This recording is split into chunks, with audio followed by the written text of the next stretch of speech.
Une guerre qui dure depuis 30 ans, c'est un autre titre ce matin, le Hezbollah face à Israël. Nouvel acte, ce week-end, l'un des terroristes les plus sanguinaires du mouvement, l'une de ses figures éminentes, s'est fait éliminer en plein Damas.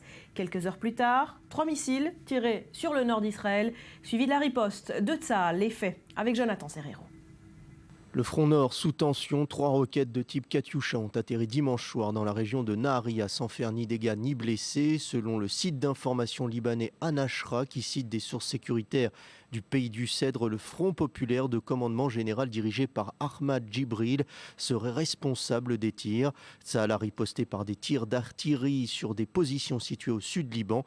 Cette attaque du mouvement terroriste libanais sur Israël intervient un peu moins de 24 heures après l'élimination de Samir Kuntar. Le corps de l'auteur du rapt et du meurtre de Dani Haran et de sa fille Enat a été retrouvé dimanche dans les décombres de cet immeuble de 6 étages. Au moins 2 missiles de précision ont provoqué l'effondrement de ce bâtiment. Le lieu servait de refuge et de quartier général à Samir Kuntar et à son équipe aussi de 8 hommes composés d'Iraniens et de membres du Hezbollah. Nous avons entendu une grosse et puissante explosion. On a l'habitude d'entendre des explosions, et notamment depuis le début du conflit en Syrie. Mais cette fois-ci, l'explosion était vraiment forte. Elle a provoqué un énorme incendie et le bruit était assourdissant. Selon des témoins, c'est aux alentours de 22h10 samedi soir que les chasseurs israéliens auraient frappé. L'attaque s'est déroulée dans la petite localité druze de Jaramana, à seulement 5 km de la capitale syrienne Damas. Au milieu de la nuit, le corps de Samir Kuntar est extrait des ruines, mais les médias syriens et surtout Al-Manar, la télévision du Hezbollah, ont attendu la matinée pour officialiser la mort de ce chef militaire sur le Golan syrien. Il dénonce ainsi le terrorisme d'Israël. À Jérusalem, silence radio, comme toujours, lors du traditionnel conseil des ministres dominical. Le Premier ministre israélien Benjamin Netanyahou n'a pas évoqué les événements de la nuit. Certains membres du gouvernement ont tout de même réagi à cette élimination. En général, on ne réagit pas à ce genre de rumeurs ou d'informations. Mais Samir Kuntar est connu pour être un terroriste très brutal. Il a assassiné une famille dont un bébé il y a de nombreuses années. Et il est toujours impliqué dans des activités terroristes. Si quelque chose lui arrive, aucune personne civilisée ne pourra le regretter.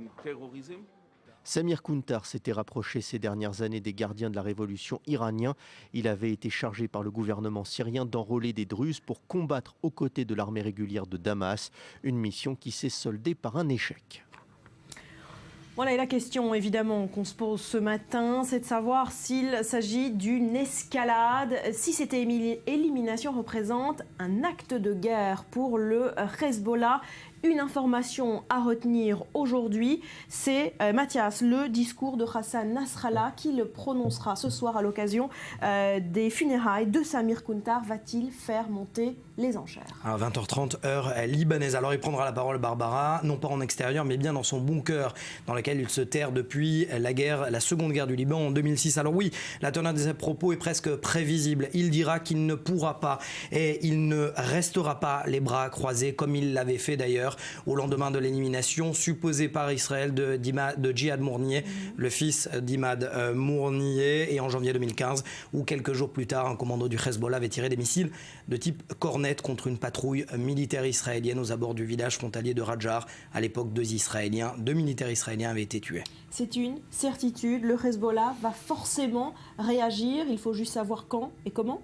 Oui, comment? Alors, précisons tout d'abord que les missiles tirés hier, ce n'est pas le Hezbollah. D'ailleurs, j'ai pu m'entretenir il y a quelques instants avec le porte-parole de la FINUL qui m'a confirmé que le Hezbollah lui a bien envoyé une lettre, un message niant toute implication dans ces tirs de missiles du FPLP, dont est originaire Samir Kuntar. Pour le Hezbollah, il n'a pas d'autre choix que de réagir, je le disais, pour prouver à ses hommes en interne qu'il reste le seul homme fort de ce groupe paramilitaire que l'on qualifie ici de terroriste. 2, montrer aux Libanais aussi qu'il est le seul à pouvoir contrer Israël. La question est de savoir comment, parce qu'aujourd'hui, le seul qui est capable de donner les ordres stratégiques et tactiques au Hezbollah, c'est le général Qassem Soleimani, qui est l'homme fort des forces Al-Quds iraniennes, dont on dit qu'il serait soit blessé, soit tué sur le terrain syrien. Il faut savoir qu'un tiers des forces du Hezbollah a été éliminé sur le champ de bataille syrien. Merci pour ces précisions.